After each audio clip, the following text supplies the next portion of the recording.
Bismillahirrahmanirrahim. Assalamualaikum warahmatullahi wabarakatuh. Teman-teman semuanya, ini sesi yang ketiga dari Birthday Celebration One Day Lecture with Dr. Tifa ya. Dalam rangka merayakan ulang tahunnya Dr. Tifa yang ke-25. Ya, teman-teman saya persilakan apabila ada, ini sesi yang ketiga adalah sesi konsultasi. Sesi konsultasi apa saja? Ya, artinya konsultasi, harapan saya konsultasi kesehatan ya, konsultasi kesehatan, konsultasi pendidikan untuk anak, konsultasi hidup, asal jangan konsultasi bintang. Oke, teman-teman saya menunggu komentar Anda sih. Jadi saya akan, bukan komentar. Siapa yang mau konsultasi duluan? Silakan. Saya tunggu ya.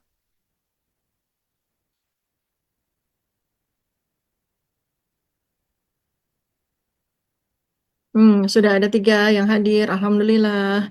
Tadi saya lihat di sesi 1, sesi 2, Alhamdulillah yang hadir dalam pesta ulang tahun saya dalam bentuk kuliah. Alhamdulillah ada 1.300 orang untuk pagi tadi. Ada yang untuk yang siang ada 1.000 berapa nih? Alhamdulillah. Mudah-mudahan bermanfaat apa yang tadi saya sampaikan.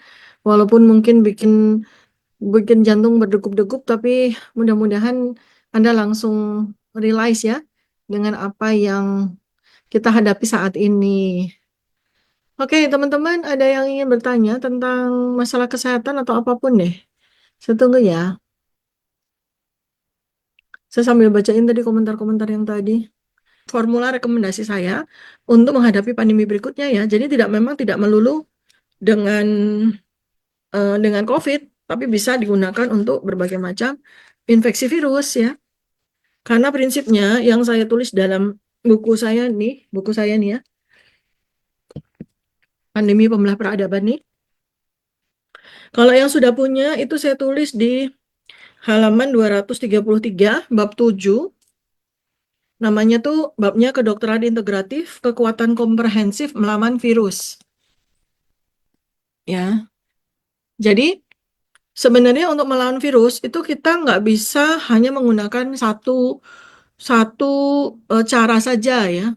Apalagi ini kita bicara virus yang sintetis, virus yang non natural ya. Jadi tidak seperti virus natural, tapi ini virus non natural ya. Segala macam chemical ada macam-macam ada di dalam tubuh virus tersebut sehingga yang diperlukan adalah berbagai macam pendekatan integratif gitu ya.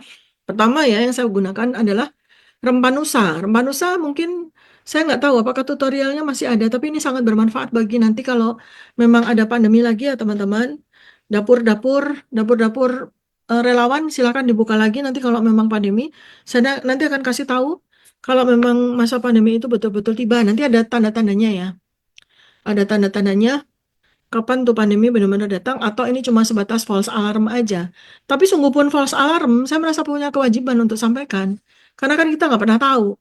Pandemi itu kayak datangnya seperti gempa bumi aja. Sebenarnya ahli-ahli udah pada tahu kapan datangnya. Cuma mereka silent aja, nggak mau ngomong gitu. Kenapa alasannya? Karena nggak mau bikin ribut. Kan sedih banget ya kalau ini kaitannya dengan virus gitu kan bahaya. Orang-orang yang paham tidak mau bicara akhirnya menjadi korban rakyat kan. Itu yang saya nggak mau. Jadi sahabat semuanya, pertama itu rempah nusa itu memang herbal yang terbukti bukan saja secara scientific base, tapi juga secara empirical base.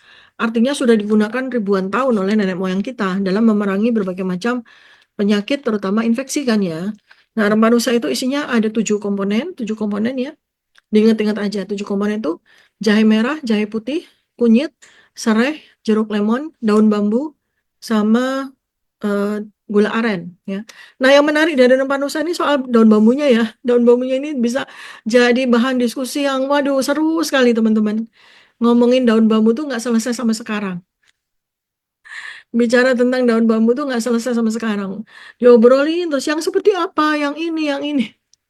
Karena memang unik sekali ya. Ada ramuan ramuan herbal yang pakai daun bambu itu kan unik ya. Dan memang sudah saya tulis juga di sini. Kenapa sih saya menggunakan daun bambu? Ya karena memang apa kandungan bioaktifnya ya, bioaktif compoundnya itu memang luar biasa di dalam menghancurkan sekaligus membunuh virus dan berbagai kuman infeksius lainnya. Ya, ini saya tulis nih dalam satu bab sendiri. Habis itu ada suplementasi ya. Ini suplementasi ini sangat penting bagi kita dalam menghadapi berbagai macam penyakit, terutama juga infeksi ya.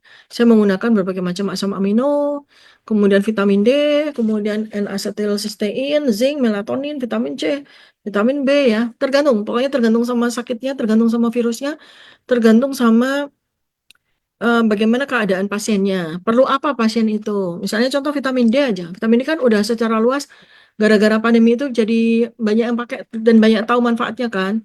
Nah, untuk saya vitamin D-nya ada dosis tersendiri gitu. Kan bisa juga ada dokter yang memberikan informasi atau rekomendasi rekomendasi dosisnya sekian gitu. Kalau saya udah jelas kalau pada masa pandemi Anda mesti naikkan dosis vitamin D-nya jadi 5.000 sampai 10.000 unit. Kalau Anda sakit 10.000 unit.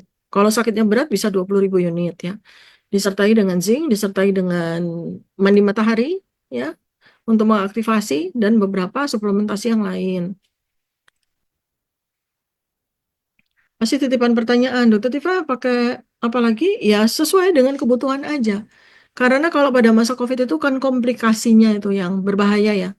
Kalau virusnya sendiri kan CFR-nya, case fatality rate-nya tuh hanya antara 10 di tahun 2020 sampai 0,3 di tahun 2023. Jadi memang kecil sekali CFR-nya, berhasil bikin panik semua orang ya, dan sebetulnya tidak jauh dari mematikan. Masalahnya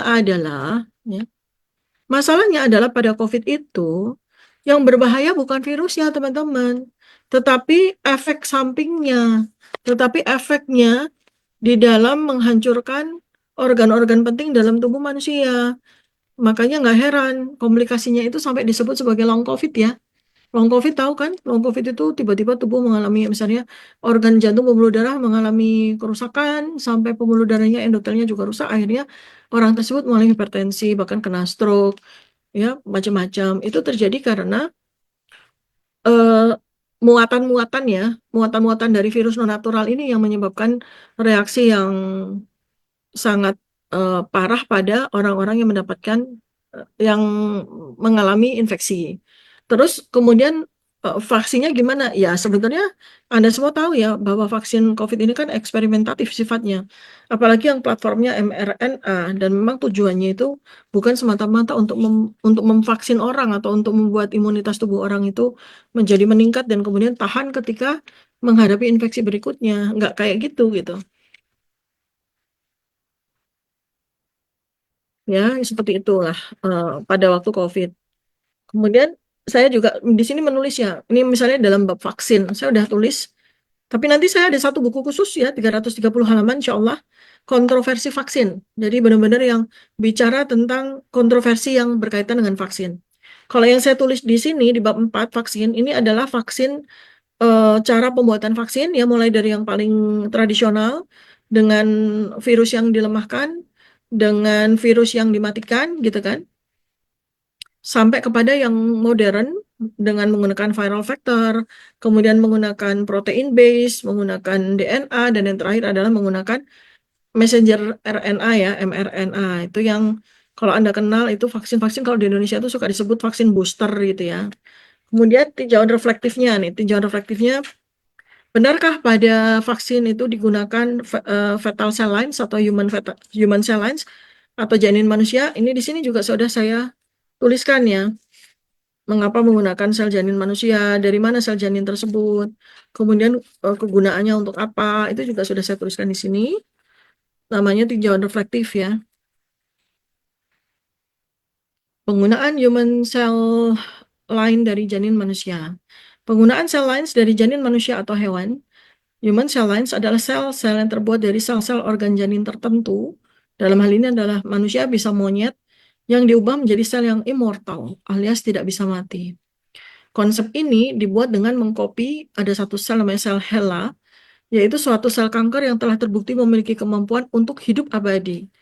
Penggunaan sel line, ya baik monkey cell line maupun human cell line, yang kemudian juga sel lain yang lain dari dari binatang yang lain kemudian diperjualbelikan yang memungkinkan vaksinasi terus berjalan. Nah, di sinilah kemudian akibat dari sel itu dimodifikasi sedemikian rupa sehingga dia terus membelah dirinya secara tidak terbatas, memungkinkan untuk memunculkan dugaan adanya korelasi antara penggunaan sel lain dengan pembentukan sel-sel kanker. Ada satu penelitian yang dilakukan oleh Ted Coren, ya, Ted Coren itu eh, meneliti sejumlah anak yang mengalami kanker ya antara tahun 1960 sampai 1980 itu sejalan dengan vaksin polio dan macam-macam di situ ya di Amerika. Ternyata pada waktu itu jumlah kematian akibat kanker pada anak melonjak drastis. Jadi memang ada korelasinya ya ketika human cell line ini apa di encourage gitu ya sampai dia bisa membelah dirinya secara tak terbatas pada saat itulah kemungkinan terjadi mutasi genetik yang menyebabkan sel mengalami kerusakan secara DNA dan akhirnya menghasilkan sel kanker ya terjadinya karena ini gitu. Nah, sekarang tinjauan penggunaan human cell line ini dari sisi keyakinan agama ya. Banyak orang memiliki pemikiran dengan pertimbangan keyakinan agama atas penggunaan sel janin manusia untuk pengembangan vaksin. Sebagian mengkhawatirkan sisi etisnya, terutama aborsi yang dilakukan untuk mendapatkan sel embrio janin yang digunakan dalam pengembangan vaksin. Sebagian lain mempertimbangkan dampak potensial masa depan pada tubuh penerima vaksin. Para dokter hendaknya menyadari betapa pentingnya masalah ini bagi masyarakat banyak, apapun keyakinan agama mereka. Dokter mungkin bisa memberikan berbagai tawaran, antara lain analisis etis dalam keterlibatan moral dan nilai kemanusiaan sebagai tujuan vaksin, atau sikap altruisme berkorban bagi banyak orang demi selesainya pandemi dengan upaya vaksin. Teks-teks agama dan pertimbangan ahli agama untuk memberikan keyakinan boleh dan tidaknya penggunaan sel janin manusia dalam pengembangan vaksin atas dasar darurat. Nah, ini darurat ini benar nggak? Membunuh satu individu untuk menyelamatkan nyawa individu yang lain itu gimana ya sisi daruratnya? Kemudian kalau ini digunakan sebagai alasan darurat ya. Kemudian alternatif penggunaan vaksin yang tidak melibatkan penggunaan sel janin manusia. Ya kenapa enggak? Kenapa harus dengan menggunakan sel janin manusia? Nah, sikap saya ya, walaupun dalam kondisi tertentu, saya penulis berpendapat bahwa vaksin memiliki manfaat, tetapi saya menghormati otonomi, hak asasi, dan hak etis setiap manusia untuk membuat pilihan untuk divaksinasi atau tidak. Dengan memahami bahwa banyak orang sangat menghargai kehidupan, bahkan sejak manusia masih jadi embrio. Ini pertimbangan saya, saran saya seperti itu.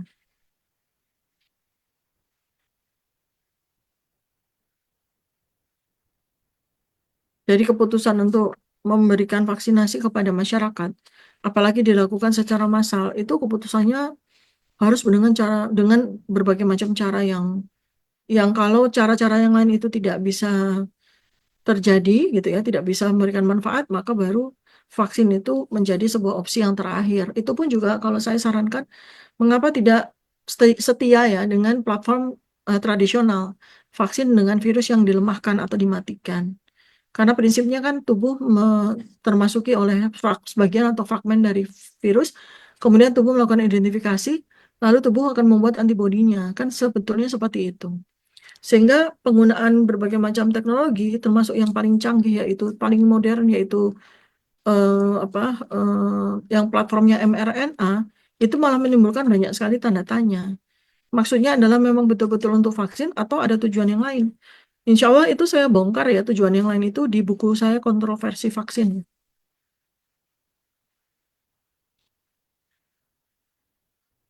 Ini tulisan saya mungkin saya nggak tahu yang punya buku pandemi sudah baca apa belum ya.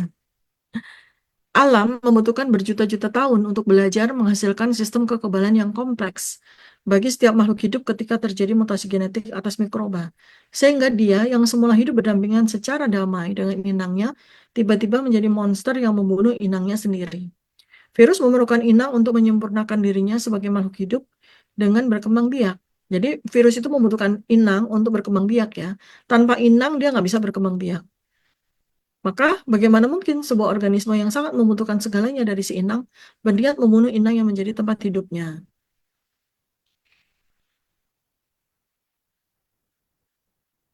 Tidakkah terfikir bahwa dia dengan segala kemampuannya akan membantu menjaga agar inang itu tetap sehat selama mungkin, supaya dia juga bisa hidup dengan sejahtera bersama tanpa harus saling mematikan satu sama lain kan?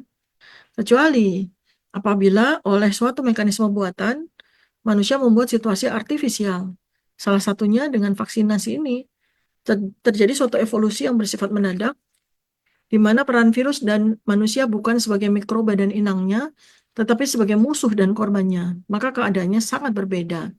Semua tatanan hidup yang kompleks yang dilakukan oleh alam secara bersama-sama mendadak dihancur leburkan dalam satu suntikan berisikan miliaran mikroba sintetik yang dilahirkan dari meja laboratorium, bukan dari tempat di mana sejatinya dia berasal. Bagaimana mungkin manusia yang merupakan produk alami alam, bisa bersinergi bersama, menghasilkan harmonisasi respon yang kompleks bersama dengan makhluk sintetik yang tidak tercipta dari alam. Siapa yang menjadi musuh sekarang? Mikroba alami, manusia, atau makhluk sintetik yang disuntikkan ke dalam aliran darah secara mendadak? Kira-kira reaksi apa yang pertama kali muncul? Alergi atau antibodi? Itulah mengapa kemudian ada suntikan kedua sebagai booster, agar ketidakalamiahan itu menjadi alamiah menurut kadar hitungan manusia. Ini tulisan saya ya teman-teman. Indah kan? Jadi baca buku yang sangat saintifik seperti ini, saya membuatnya dengan bahasa yang sangat indah. Yang ini ya saya jelaskan tentang apa hakikat virus bermutasi. Secara alamiah, virus hidup di alam semesta memiliki kemampuan bermutasi dalam upayanya untuk mempertahankan eksistensinya di alam semesta ini. Sebagai makhluk hidup yang tidak lengkap, dia sangat memerlukan inang untuk terus hidup, sebagai tempatnya menyempurnakan diri, berkembang biak, meneruskan generasinya, dan menjaga dirinya dari kepunahan. Karena itu, virus akan mengeliminir kapasitas dirinya berpindah-pindah dari satu jenis inang ke jenis inang yang lain, atau bermutasi secara terus-menerus sehingga makin kehilangan daya infeksiusnya. Kehilangan inang bukan menjadi target bagi virus, bahkan kerugian bagi dirinya dan kelangsungan generasinya. Dari hakikat ini, Anda bisa merenungkan, apakah coronavirus penyebab COVID ya, dengan CFR sebesar 9,7% di awal kemunculannya, dan kemudian menjadi 2% di tahun keduanya, adalah virus alami atau virus buatan yang dimaksudkan sebagai bioweapon, senjata pemusnah massal. Untuk sekedar meneror, ia berhasil. Tetapi untuk membunuh secara massal, ia tidak dimaksudkan untuk itu. Jadi kan PR besar ya. Kapan jadinya pandemi menggunakan virus yang mematikan? Karena COVID ini tidak mematikan, CFR-nya sangat rendah. Jadi dia bertujuan yang lain. Dia bertujuan membunuh negara. Membunuh negara itu tidak dilakukan secara langsung, tetapi ternyata bertahun-tahun kemudian, bahkan mungkin 10-20 tahun kemudian. Dan itu pun sudah terjadi pada banyak negara sebelum pandemi COVID ini ya. Sekarang kalau kita lihat ekstrapolasikan dengan keadaan negara Indonesia, pandemi virus terjadi 3 tahun yang lalu, negara terbunuh sekarang. Korelatif kan? Korelatif ya teman-teman ya. Oke, ini beneran nih nggak mau ada yang konsul. Ya sudah, nggak apa-apa. Saya ngomong aja ya. Sampai jam 5.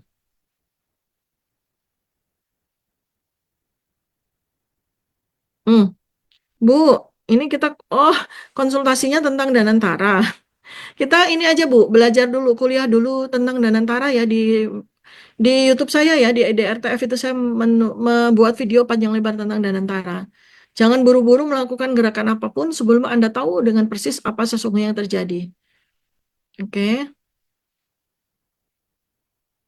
Hmm. Minum stem cellnya kok mual. Oh ya, mungkin Ibu lagi detox, Bu. Tanya seputar kesehatan boleh? Loh boleh, Bu. Silakan. Saya tunggu. Iya ini, banyak sekali orang yang tiba-tiba sakit gigi ya, sampai berdarah ya. Sakit gigi sampai berdarah. Pak Edi tanya, ini saya senang nih pertanyaan-pertanyaan kayak gini nih senang saya. Virus varian hasil buatan laboratorium itu CFR-nya berapa Bu Dokter? Oh, tergantung sama virus ininya, tergantung sama virus virus indukannya ya. Kalau misalnya nih pandemi COVID kemarin, virus indukannya coronavirus, itu kan memang dari dulu juga CFR-nya nggak tinggi. Dia itu maksimal sekali itu 10 ya.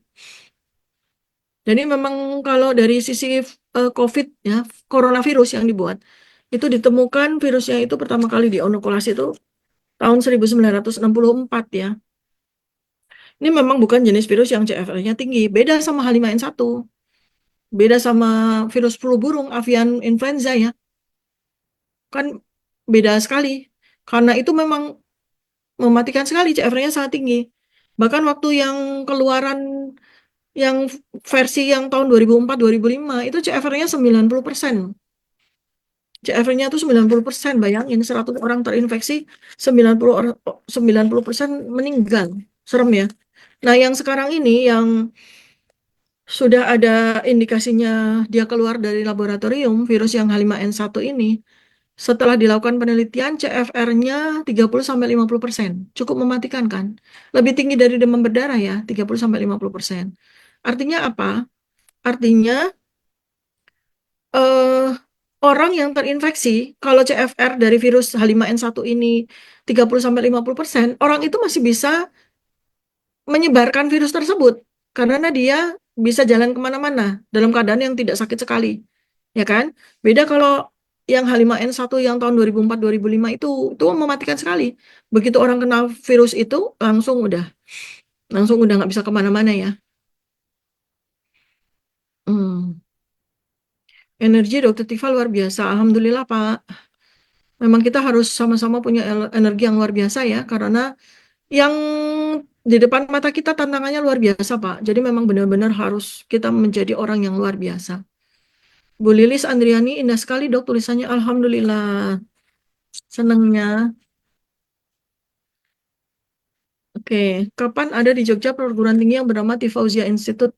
Amin, ya Rabbal Alamin. Ini adalah doa yang baik. Mudah-mudahan didengar Allah, diijabah Allah Subhanahu wa Ta'ala. Amin.